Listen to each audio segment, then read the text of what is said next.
西方与俄罗斯大吵一架，美俄暗中交锋，这是 G20 火药味最浓的10分钟。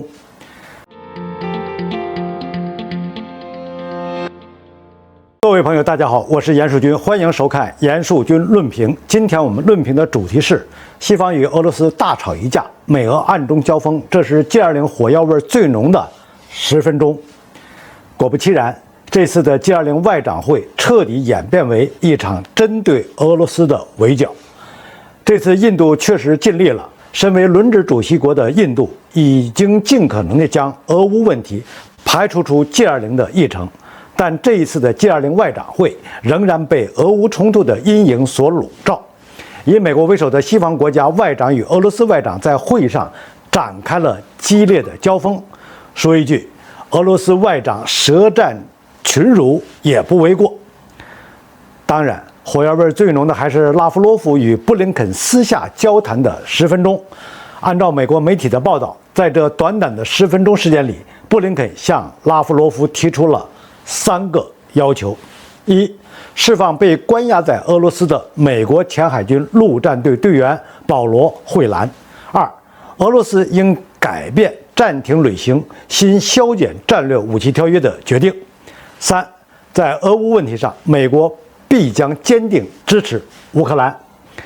与其说这是美国向俄罗斯提出的要求，其实我觉得用示威这个词儿来形容更加恰当。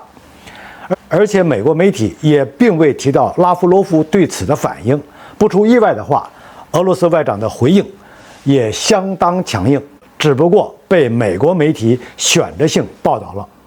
虽然俄罗斯方面并未透露这10分钟会谈的具体内容，但从拉夫罗夫的表态来看，俄罗斯的回击主要在4个方面：一、北溪管道爆炸案。在北溪管道爆炸事件中，俄罗斯与欧洲都是受害者，而且越来越多的证据表明幕后凶手就是美国。既然如此，那调查结果为何迟迟不公布？西方为何集体沉默？二、向印度与其他非西方国家致歉，道什么歉？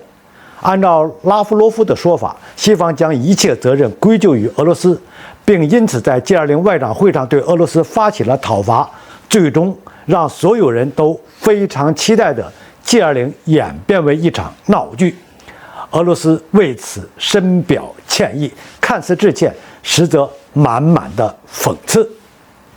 三、俄乌和谈问题。拉夫罗夫表示，俄罗斯在俄乌和谈的问题上一直持开放态度，但和谈至今未有结果。为什么？因为西方阻止了和平的到来。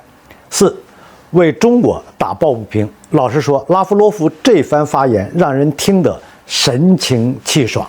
他是这么说的：向中国发出威胁的人，让我们不得不怀疑他们的正确性。